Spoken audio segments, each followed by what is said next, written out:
خوش آمدید ناظرین، آج ایک مرتبہ پھر روشنی میں آپ کا خیر مقدم کرتا ہوں، اور آج اس بدھ کی نشست میں کل آپ کو پتہ ہے چونکہ موضوع ایک ہی چل رہا ہے، توہم پرستی۔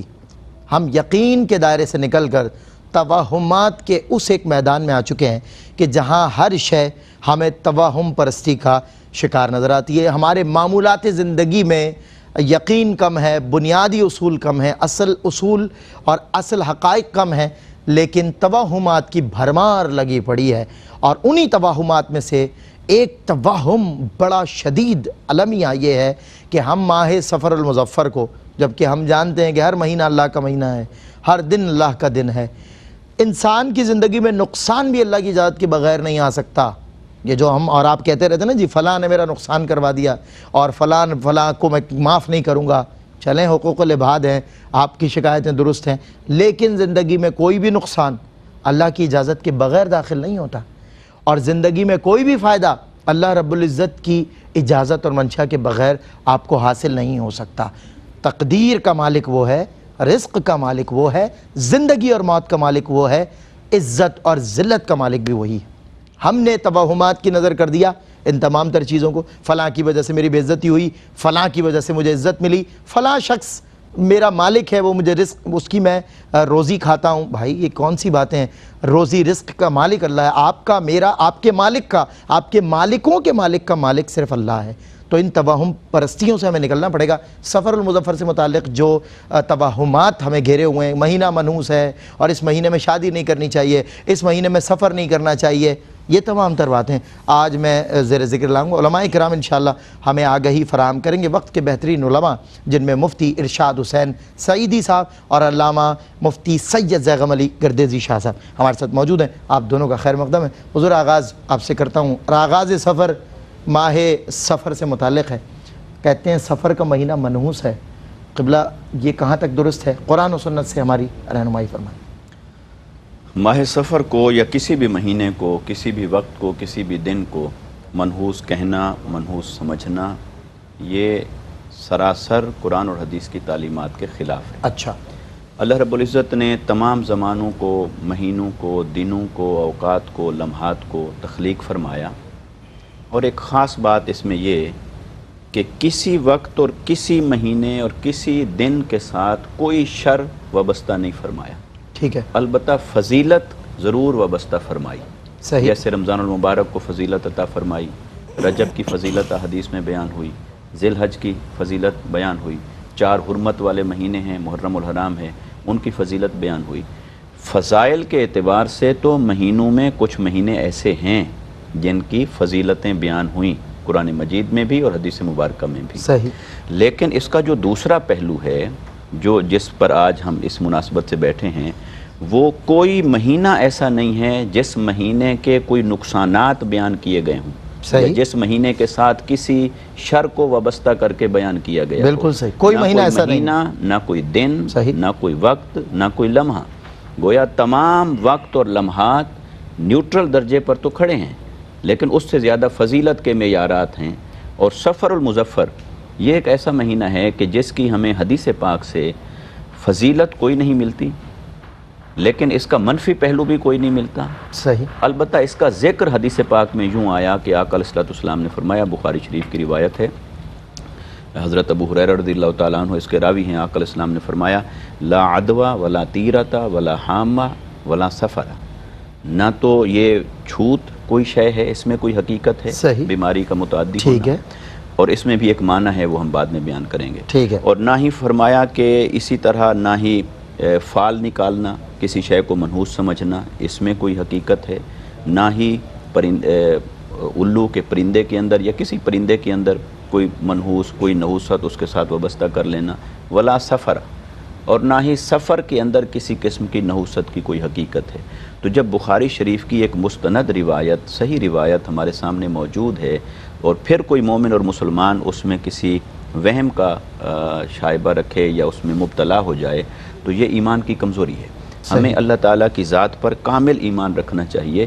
یہ اس کے ایفیکٹس ہیں جو نیگیٹیولی ہماری زندگی کو متاثر کر رہے ہوتے ہیں جب ہمارا یقین کمزور ہوتا ہے۔ صحیح، دیکھیے جب ہم ایمان لاتے ہیں کہ ایمان لاتے ہیں والقدر خیرہ و شرہ من اللہ تعالیٰ، کہ تقدیر کا ہر پہلو خیر بھی اور شر بھی یہ اللہ کی طرف سے ہے. بے شک. تو اللہ تعالیٰ نے خیر کو بھی پیدا فرمایا اور شر کو بھی پیدا فرمایا, اور شر کا خالق بھی وہی ہے اور خیر کا خالق بھی وہی ہے, نفع کا خالق بھی وہی ہے اور نقصان کا خالق بھی وہی ہے. کوئی انسان ایسا نہیں ہو سکتا جس کی زندگی میں کبھی نقصان نہ آئے. یہ اللہ کا نظام ہے. کوئی انسان ایسا نہیں ہو سکتا جس کی زندگی میں صحت ہی صحت رہے, بیماری نہ ہو. کوئی انسان ایسا نہیں ہو سکتا کہ نفع ہی نفع ہو اور کبھی گھاٹا نہ ہو. کوئی انسان ایسا نہیں ہو سکتا اس کے لیے خوشحالی ہی خوشحالی رہے اور کبھی تنگی اور تکلیف نہ آئے. یہ دونوں چیزیں اللہ تعالیٰ نے دنیا کے اندر اسباب کے تحت رکھی ہیں. ہاں البتہ اسباب بنتے رہتے ہیں. اسباب کے درجے پر کسی کو ماننا, جیسے کوئی انسان سبب کے درجے پر ہو سکتا ہے, دشمن سے نقصان پہنچتا ہے, کوئی حالات بن جاتے ہیں, یہ اسباب کے درجے پر مانے جائیں تب تک تو ٹھیک ہے. لیکن ان تمام کے اندر مؤثر حقیقی وہ اللہ تعالیٰ کی ذات ہے. وہ چاہے تو اس سبب سے نقصان پہنچے گا, وہ نہ چاہے تو اس سبب سے کوئی نقصان نہیں پہنچے گا. لہٰذا آخری جملہ اس میں یہ عرض کروں گا کہ یہ جو ہم نے کرائٹیریا بنا رکھا ہے اپنی سوشل لائف میں کہ ہمیں نہ کوئی تکلیف پہنچے, نہ بیماری پہنچے, نہ کچھ پہنچے, بھائی کیوں, کیا ہم اس دنیا میں نہیں رہتے؟ ہم انسان نہیں. جب ہم اس دنیا میں رہتے ہیں تو دنیا میں خیر اور شر کے دونوں طرح کے اسباب موجود ہیں. بالکل صحیح. ان اسباب کے اثرات ہم تک پہنچیں گے. اس لیے اللہ تعالیٰ نے عبادت اور بندگی کا ایک شکر کا راستہ بنایا, ایک صبر کا راستہ بنایا. تو ہم کہیں کہ ہم ساری زندگی شکر کے میدان میں رہیں اور صبر کے میدان میں ہمیں کبھی بھی داخل نہ ہونا پڑے. لہٰذا جو کوئی تنگی تکلیف پہنچے اللہ کی طرف سے سمجھیں, اللہ سے مانگیں اور اللہ رب العزت کی بارگاہ سے اس کی خیر طلب کریں. یہی ایمان کا راستہ ہے. صحیح بات. We have to face all these things, کیونکہ ظاہر ہم دنیا میں رہتے ہیں. بڑی اچھی بات آپ نے فرمائی. میں جناب سید زیغم علی گردیزی شاہ صاحب کی طرف بڑھتا ہوں. مفتی صاحب قبلہ, میں نے بھی آغاز میں بھی کہا سرنامے میں کہ ماہ سفر المظفر سے ریلیٹڈ یہ بات بڑے وثوق کے ساتھ بتائی جاتی ہے کہ اس مہینے میں سفر یعنی ٹریولنگ یا کچھ سیر وغیرہ نہیں کرنی چاہیے, اور اس کو سب سے بڑی بات یہ بھی ہے کہ اس کو نسبت حضرت صلی اللہ علیہ وسلم سے دی جاتی ہے. تو کیا یہ حقیقت ہے یا غلط ہیں یہ باتیں؟ بسم اللہ الرحمن الرحیم. اللہم صلی علی محمد وعلی آل محمد وبارک وسلم. و شکریہ سلمان بھائی. زمانہ جاہلیت کے توہمات میں سے اور تصورات میں سے ایک جو توہم سفر المظفر کے مہینے کے حوالے سے ہے کہ اس میں جہاں دیگر کام کاج سے اعراض کیا جاتا ہے وہیں اس میں ٹریولنگ سے بھی بہت اجتناب کیا جاتا ہے. بلکہ دو طرح کے رجحانات پائے جاتے ہیں. ایک وہ ہیں جو خصوصی اہتمام کے ساتھ ٹریول کرتے ہیں, اور ایک نظریہ یہ ہوتا ہے اور ایک تصور یہ دیا جاتا ہے کہ آپ صلی اللہ تعالیٰ علیہ وآلہ وسلم اس ماہ مقدس کے آخر میں حضور صحتیاب ہوئے اور مرض کا افاقہ ہوا اور آپ صلی اللہ تعالیٰ علیہ وسلم نے غسل صحت فرمایا. تو اس ایک نظریے کے ساتھ جو خود ایک من گھڑت چیز ہے اس کے ساتھ وہ جشن کا ایک معاملہ کیا جاتا ہے. باقاعدہ وہ تفریح کے لیے نکل جاتے ہیں کچھ لوگ کہ ان ایام میں آپ صلی اللہ تعالیٰ علیہ وسلم کے مرض کی شدت میں کمی آئی تھی. اور دوسرا رجحان ایک یہ پایا جاتا ہے کہ سفر چونکہ آفتوں کا مہینہ ہے, بلاؤں کا مہینہ ہے, تو اس لیے اس ماہ مقدس میں کسی بھی طرح کا سفر نہ کیا جائے اور گھر سے باہر نہیں نکلتے, کسی لمبے راستے پر نہیں جاتے کہ یہ آفتوں کا مہینہ ہے, ایسا نہ ہو کہ وہ آفات وہ ہمیں اپنی لپیٹ میں لے لیں. سب سے پہلی چیز یہ کہ جس طرح قبلہ مفتی صاحب نے فرمایا کہ سفر کے مہینے کی جو اس طرح کے توہمات اس سے متعلق ہیں, خود رحمت عالم صلی اللہ علیہ وسلم نے اس کی تردید فرمائی. اور لا سفرہ کے ذریعے جتنے بھی زمانہ جاہلیت کے تصورات تھے ایک ہی جملے میں حضور نے ساری چیزوں کو رد فرما دیا. فرمایا کہ سفر کے متعلق جو بھی توہمات ہیں اس کی کوئی حقیقت نہیں ہے. سفر میں آفات کا نازل ہونا, بلائیں نازل ہونا, اس کی کوئی حقیقت و حیثیت نہیں ہے.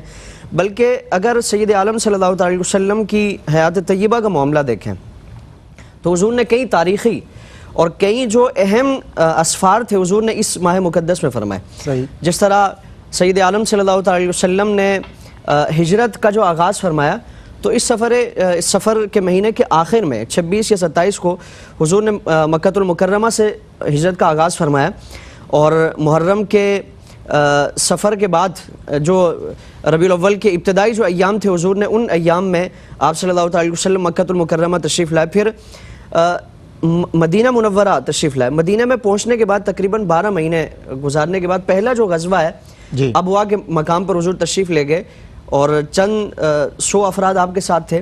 آپ کا ارادہ تھا کہ ایک قریش کا تجارتی قافلہ ہے اس کو روکا جائے.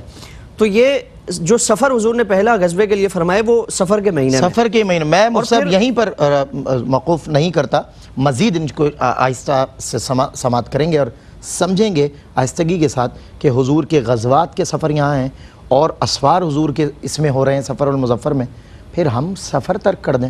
اللہ اکبر۔ وقفے کے بعد انشاءاللہ سمجھتے ہیں اس سوال کو مکمل طریقے سے۔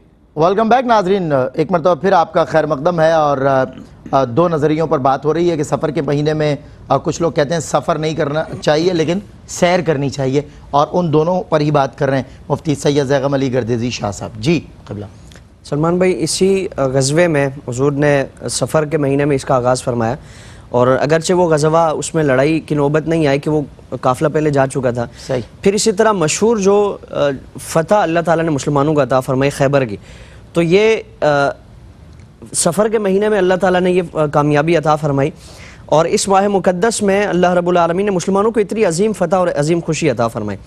پھر اسی طرح اسود انسی جو 11 ہجری میں جس کو واصل جہنم کیا گیا، جھوٹا مدعی نبوت، تو اس کو بھی اسی ماہ مقدس میں اور اس کے خلاف جہاد کیا گیا اور اس کو واصل جہنم کیا گیا۔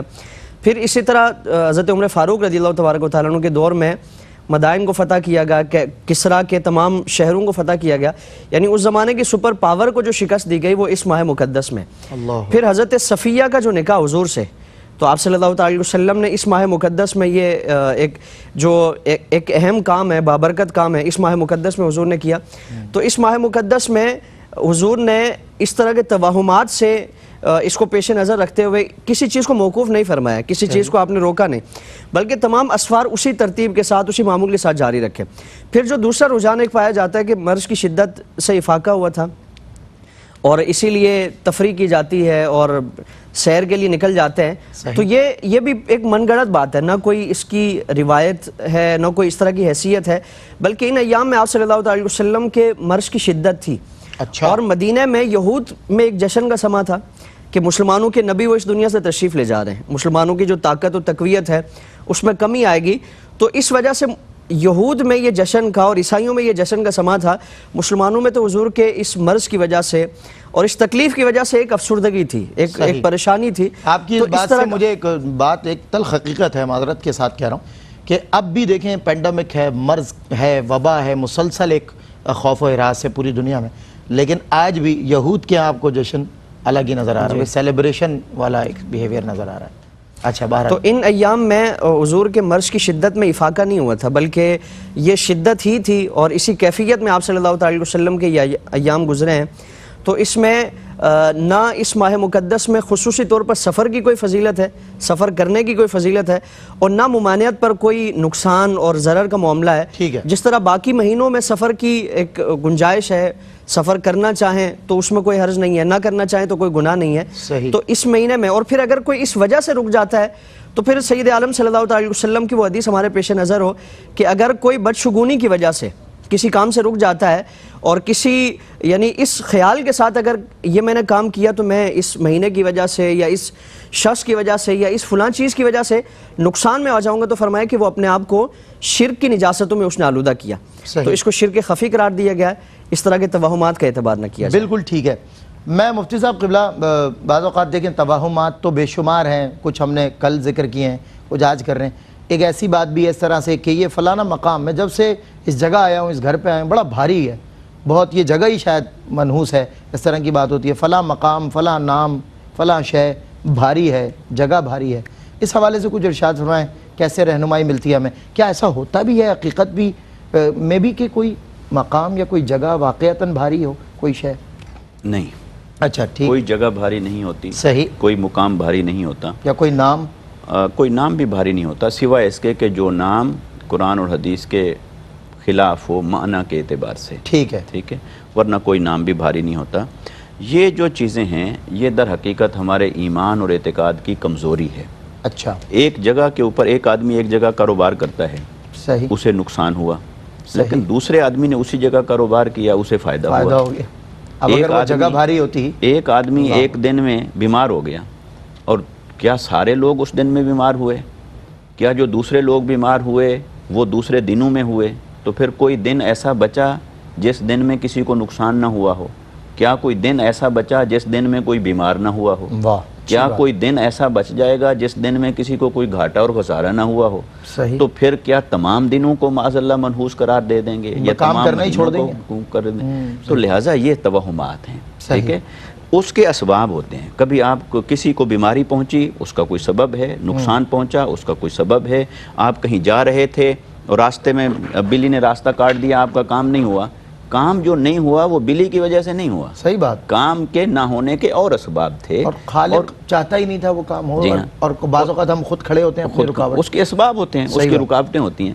لہٰذا یہ جو کنیکٹیوٹی ہے کہ کسی ایک نقصان کو، گھاٹے کو، خسارے کو، بیماری کو، کسی ناپسندیدہ امر کو کسی شے کے ساتھ جوڑ لینا اور جوڑ کر پھر اس وہم کے اندر مبتلا ہو جانا، یہ ایمان کے اعتبار سے مرض ہے. یہ وہم ایک مرض ہے ایمان کے اعتبار سے. اس سے نکلنا ضروری ہے، اور اس سے وہی نکلے گا جو اللہ کی ذات پر کامل توکل رکھے گا. اچھا، یہ جو سفر کے ساتھ اتنی ساری چیزیں وابستہ ہو گئیں کہ سفر کے مہینے میں یہ بھاری ہے، تو یہ بھاری ہے تو اگر ہر آدمی اپنی زندگی کے اندر سوچے تو ایسا بھی ہوگا کہ اسے محرم الحرام میں کبھی تکلیف پہنچی ہوگی. صحیح بات. کبھی ربیع الاول شریف میں تکلیف پہنچی ہوگی. کبھی رمضان المبارک میں تکلیف پہنچی ہوگی.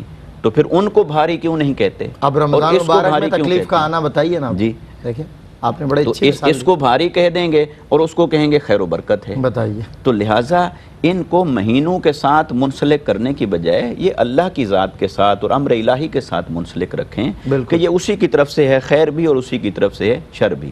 اب ہوتا کیا تھا عربوں کے اندر جب یہ توہم پرستی شروع ہوئی تو چونکہ حرمت والے مہینوں میں وہ قتل و غارت گری، ڈکیتی، فراڈ، جرم، جرائم نہیں کرتے تھے. اب محرم میں جب رکے رہتے تھے تو سفر کا مہینہ شروع ہوتے ہی وہ اپنی ساری کارروائیاں شروع کر دیتے تھے. تو جب وہ ساری کارروائیاں شروع کرتے تھے تو معاشرے کے اندر ایک امپریشن کریٹ ہوتا تھا کہ یہ مہینہ تو تکلیفوں کا ہے، اس میں فلاں قتل ہو گیا، فلاں کا گھر لٹ گیا، فلاں کو ڈاکہ پڑ گیا، فلاں کو تکلیف آئی. اب وہ اس کے اسباب اور تھے، لیکن اس طرف جانے کی بجائے اور اس کی اصلاح کرنے کی بجائے اس کو جوڑ دیا مہینے کے ساتھ. اب مہینے کے ساتھ جوڑیں گے تو یہ ایمان کی کمزوری ہے. اس کے اسباب کا کھوج لگائیں الگ سے اور اللہ کی ذات پر اپنے ایمان اور توکل کو مضبوط کریں. جب عقل محو اوہام فاسدہ باطلہ رہے گی تو اس عقل کا وہ جو صحیح استعمال تھا جو رب تعالیٰ چاہتا تھا کہ تسخیر کائنات کے ذریعے انسان کرے، اور ہمارے بڑے بڑے ظاہر ہے سائنٹسٹ آپ کے سامنے بڑے بڑے نام مسلمانوں کے جنہوں نے اپنی عقل کا استعمال وہیں کیا کہ جس کے لیے اللہ رب العزت نے انہیں عقل عطا فرمائی تھی. اور ایک ہماری عقل ہے جسے تباہمات نے ایسا گھیر لیا ہے. اللہ معاف فرمائے مفتی صاحب، میں کیا کہوں، مطلب کہ یہی ذائقہ زبان کا ہے. اب لفظ زہر صحیح، مگر میں کیا کہوں یہی ذائقہ زبان کا. ایک وقفے کے بعد انشاءاللہ مفتی سید زیغم علی گردیزی شاہ صاحب سے ایک بہت ہی ایسا سوال کہ جو شاید آپ کے آس پاس کہیں سراؤنڈنگز میں ہوتا ہو. ہم کہتے ہیں کہ جب کوئی نئی نویلی دلہن آتی ہے، کوئی گھر میں حادثہ ہو جائے، اللہ اکبر، سارے مل کر اس دلہن کے پیچھے لگ جاتے ہیں اور کہتے ہیں کہ یہ منحوس ہے، جب سے یہ آئی ہے تب سے ہمارے گھر میں. اور یہاں تک کہا جاتا ہے کہ موت اور زندگی کا مالک اللہ ہے، لیکن استغفر اللہ، اس توہم پرستی کے دور سے ہم گزر رہے ہیں کہ اگر کوئی دلہن آتی ہے نئی اور انتقال ہو جائے ان کے بیٹے کا یا اس لڑکی کے شوہر کا، یہ نہیں سوچتے کہ وہ لڑکی بھی بیوہ ہوئی ہے، بلکہ یہ سوچتے ہیں کہ اس لڑکی نے ہمارے بیٹے کو مار دیا، یہ ہمارے بیٹے کو کھا گئی. استغفر اللہ ربی من کل ذنب وتوب الیہ. یعنی آپ کا یہ ایمان بچ گیا ہے کہ اس کو موت اللہ نے نہیں دی، اس لڑکی نے دی ہے، یعنی موت کا مالک اللہ نہیں، یہ لڑکی ہے. استغفر اللہ. یہ سوال بہت اہمیت کا حامل ہے. مفتی صاحب سے پوچھتا ہوں وقفے کے بعد. خوش آمدید ناظرین، ایک مرتبہ پھر آپ کا خیر مقدم ہے. لاسٹ سیگمنٹ ہے ہمارا روشنی توہم پرستی ہمارا موضوع ہے. وقفے سے قبل سوال تفصیل سے کر لیا، جواب ملاحظہ فرمائیں. جی حضور. سلمان بھائی، ہم دیگر اقوام کے ساتھ رہتے ہوئے بعض ایسے عقائد و نظریات ہم میں پھیل چکے ہیں کہ جو ہمارے عقائد نہیں ہیں بلکہ دیگر مذاہب کے ماننے والوں کے عقائد و نظریات ہیں. اس میں ایک خواتین سے متعلق ہے، اگر کوئی نئی نویلی دلہن کہیں جاتی ہے، اس گھر میں کوئی بھی حادثہ ہو تو اس سے جوڑ دیا جاتا ہے کہ جتنی بھی آفات ہیں یا جو بھی پریشانی ہے وہ اسی کی وجہ سے. اس کا ایک تو الزامی جواب یہ ہے کہ وہ جو لڑکی ہے، جو عورت ہے، وہ پھر ان سے متعلق یہ عقیدہ رکھے، ان کو جواب دے کہ میں اپنے گھر میں تو بڑی آرام سکون سے رہ رہی تھی, تمہارے گھر میں آتے ہوئے تمہارے گھر میں ہی اتنی منوشیت ہے, یعنی ایک اگر الزام اس پہ, اور جب جواب ہی دینا ہے تو ظاہر ہے اعتراض اگر اس پہ کیا جاتا ہے تو وہ اعتراض کرے کہ میں تو اپنے گھر میں اپنے باپ کے گھر میں شہزادیوں کی طرح رہتی تھی, تمہارے گھر میں یہ سارے معاملات میرے مفتی ساتھ صاحب کوئی پیار بھرا جواب دے دیں, کیونکہ آج کل ویسے ہی بڑی تلخیاں ہیں آپس میں رشتوں میں, جس طرح اور زہر اگلے گی مزید آپ کی, جس طرح آپ نے ایک اسلامی جو عقیدہ ہے نا کہ والقدر خیرہ و شرہ من اللہ تعالی, بے شک, اور موت اور حیات تو اللہ کی طرف سے ہے, اذا جاء اجلہم لا یستأخرون ساعۃ ولا یستقدمون, کہ جب کسی کا اجل وقت مقرر وہ آ جاتا ہے تو اس سے ایک لمحہ بھی آگے پیچھے وہ نہیں ہوتا. صحیح, جو اللہ تعالیٰ کی طرف سے وقت مقرر ہے, جس شخص کے لیے اس گھر میں جو فوتگی ہوئی ہے اس کے انتقال ہونے کا وقت وہی مقرر تھا, کیا اس دلہن نے آ کر اس کا وقت اس میں تبدیلی کی ہے؟ معاذ اللہ, یہ تو اللہ کی طرف سے اس کی موت کا, اس کی پیدائش کا وقت وہ اللہ کی طرف سے مقرر کردہ تھا, جو چند دنوں میں یا چند مہینوں میں وہ پورا ہونے والا تھا, اور اس نے اپنے وقت پر انتقال کیا ہے, اور دلہن کا اس سے کوئی تعلق نہیں ہے. پھر ہم زمانہ جاہلیت کی اور ہندوانہ جو ہمارے ہاں ایک طور طریقہ یہ پایا جاتا ہے, اور پھر حضور نے جو خواتین سے متعلق فرمایا, حضور نے فرمایا کہ بسا اوقات تمہارے گھر میں جو برکت آتی ہے وہ 3 چیزوں کی وجہ سے, جس میں ایک عورت سے متعلق فرمایا, صحیح, دوسرا سواری سے متعلق فرمایا, اور تیسرا فرمایا کہ تمہارا مکان.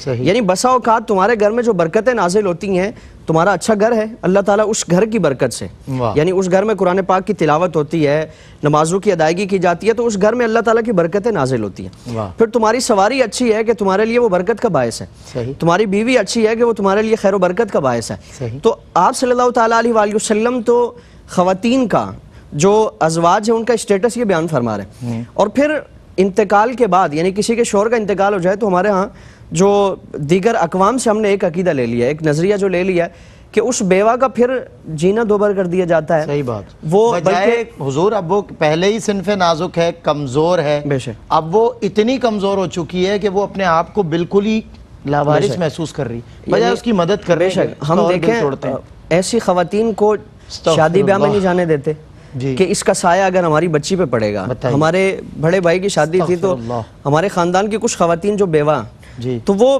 جب ملنے کی باری آئی کہ دلہا سے ملا جائے تو وہ پیچھے ہٹنے لگی خود. تو اب پوچھا گیا کہ بھائی, والدہ نے ان سے کہا کہ آپ آگے آئیں, ان سے ملیں, بیٹے سے ملیں, تو انہوں نے کہا کہ نہیں, یہ ہمارے ہاں یہ چیز ہے کہ وہ پرانے لوگ کہتے تھے کہ اس طرح ہوتا ہے کہ خواتین جو بیوہ ہیں وہ ان کا سایہ کسی نئے دلہا پہ یا دلہن پہ نہ پڑے. تو باقاعدہ بھائی جو انہوں نے اہتمام کے ساتھ ان سے ملاقات کی کہ ایسا کچھ نہیں ہے, اللہ تعالیٰ آپ ہی کی برکت سے, یعنی آپ تو مصائب و علام سے گزرنے والی ہیں, آپ تو آزمائشوں سے گزرنے والی ہیں, آپ کی برکت سے اللہ تعالیٰ ہماری زندگی میں خوشحالی عطا فرمائے. تو پھر اللہ تعالیٰ نے خوشحالی عطا فرمائی, اللہ تعالیٰ نے خوشحالی عطا فرمائی.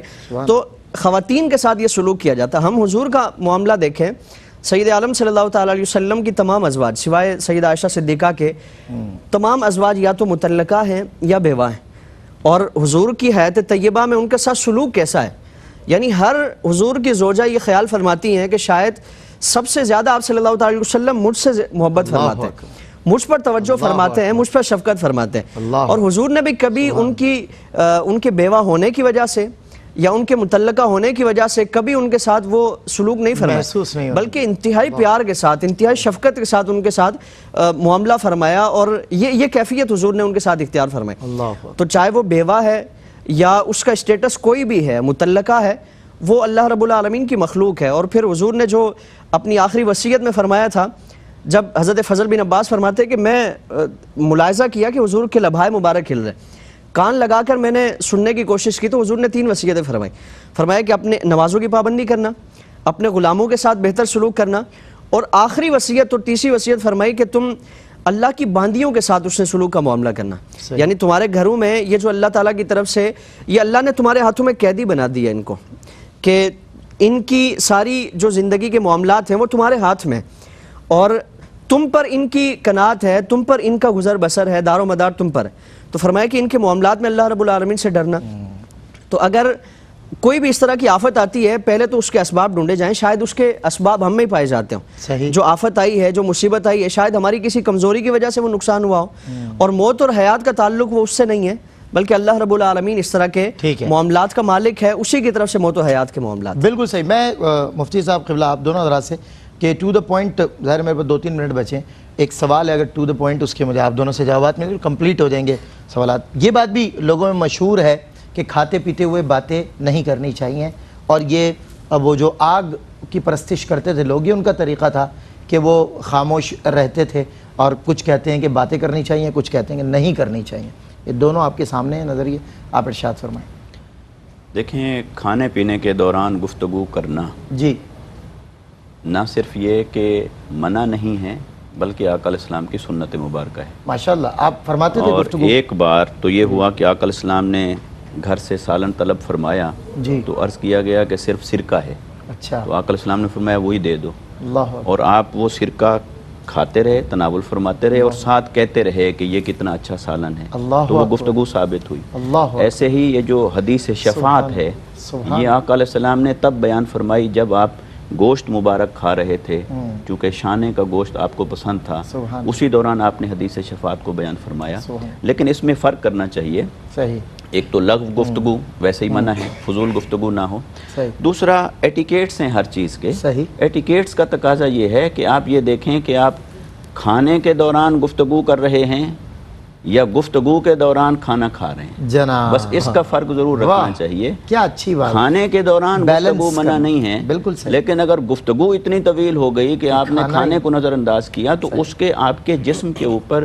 سائیڈ ایفیکٹس ہوں گے، بالکل لہٰذا وہ طبی اور جسمانی اعتبار سے چیز ناپسندیدہ ہو جائے گی۔ بالکل، لیکن ایک چیز میں اور بھی کہنا چاہتا ہوں صحیح کہ جتنی بات ہم نے کر لی، ایک شے کہیں نظر انداز نہ ہو جائے اس میں، صحیح، کہ وقت کوئی منحوس نہیں، صحیح مہینہ کوئی منحوس نہیں، صحیح دن اور لمحات کوئی منحوس نہیں، صحیح، کوئی جانور، کوئی انسان، کوئی دلہا، کوئی دلہن، کوئی صحیح، منحوس نہیں۔ صحیح، البتہ ہمارے سوچ کی نحوست ہو سکتی ہے، صحیح بات، ہمارے عمل کی نحوست ہو سکتی ہے۔ بالکل صحیح، اللہ رب العزت نے ارشاد فرمایا صحیح، کل انسان الزمناہ طائرہ فی عنقہ، صحیح، ہم نے ہر انسان کی گردن میں اس کی قسمت کو ڈال دیا ہے۔ صحیح، اور اس پر امام قرطبی نے فرمایا کہ اس سے مراد عمل ہے، جی، کیونکہ آگے اللہ تعالیٰ نے فرمایا اقرا کتابک کفا بنفسک اليوم، تو یہ جو عمل ہے نا، یہ اسی سے بہت ساری چیزیں پیدا ہوتی ہیں۔ صحیح، جب ہم یہ کہہ رہے ہوتے ہیں کہ مجھے یہ نقصان ہو گیا، جی، ہم یہ کیوں نہیں سوچتے کہ میں نے نماز چھوڑی ہے اس وجہ سے نقصان ہوا؟ صحیح، ہم یہ کیوں نہیں سوچتے کہ میرا رزق حرام ہوا اس لیے نقصان ہوا؟ بالکل صحیح، ہم یہ بالکل کیوں نہیں صحیح، سوچتے کہ میں نے فلاں کا دل دکھایا اس لیے میں اس نقصان کے اندر مبتلا ہوا؟ لہٰذا یہ جو انسان کا عمل ہے صحیح، اس میں تو ہو سکتا ہے صحیح، کہ کوئی عمل ایسا ہو گیا ہو کہ اس کی وجہ سے بے برکتی آئی ہو، اللہ پاک کی ناراضگی آئی ہو، اور اس صحیح، کے وہ سبب بنا ہو ہمارے اس نقصان کا، بیماری کا، تکلیف کا۔ اس کے اپوزٹ جو نیک عمل ہے، اچھا عمل ہے، وہ برکات لاتا ہے۔ اللہ، لہٰذا بجائے اس کے کہ آپ ٹھیک ہے، کسی وقت کو یا شخص کو نحوست کا مرکز قرار دیں، اپنے عمل پر غور کریں، اپنے سوچ اور عقیدے پر غور کریں، اس کے اندر جو کمزوریاں ہیں اس کو دور کر دیں تو یقیناً اللہ کی خیر و برکت حاصل ہو جائے۔ اللہ اکبر، بہت شکریہ مفتی صاحب قبلہ۔ میں چاہتا تھا کہ ایک سوال آپ سے بھی، لیکن چونکہ وقت نے اجازت نہیں، تو ظاہر ہے بات ایسی جب ہوتا ہے نقطہ تو وہ پیش کرنا چاہیے۔ ناظرین کرام، بس آپ سے گزارش یہ ہے کہ جب گھر میں عبادت کر رہے ہیں، ایک اللہ کی عبادت، ایک ہی معبود برحق ہے ہمارا، اس کے علاوہ سب جو ظاہر ہے ہمارے توہمات کے جو بت ہم نے لگائے ہوئے ہیں اپنے اطراف میں، اور ان کے درمیان میں کھڑے ہو کر ہم اللہ کی عبادت کرتے ہیں۔ وہ ایک شاعر نے کہا جس دل میں، یہ جو ہم کہتے ہیں نا شاید یہ کام یوں ہو گیا، شاید یہ یوں ہو گیا، شاید کچھ بھی نہیں ہے۔ جس دل میں مکین رہتے ہیں سرکار دو عالم، اس دل میں یقین رہتا ہے، شاید نہیں رہتا۔ انشاءاللہ اللہ نے چاہا تو اگلے ہفتے سے بعد جو ہفتہ آئے گا آپ سے ملاقات ہوگی۔ السلام علیکم ورحمۃ اللہ وبرکاتہ۔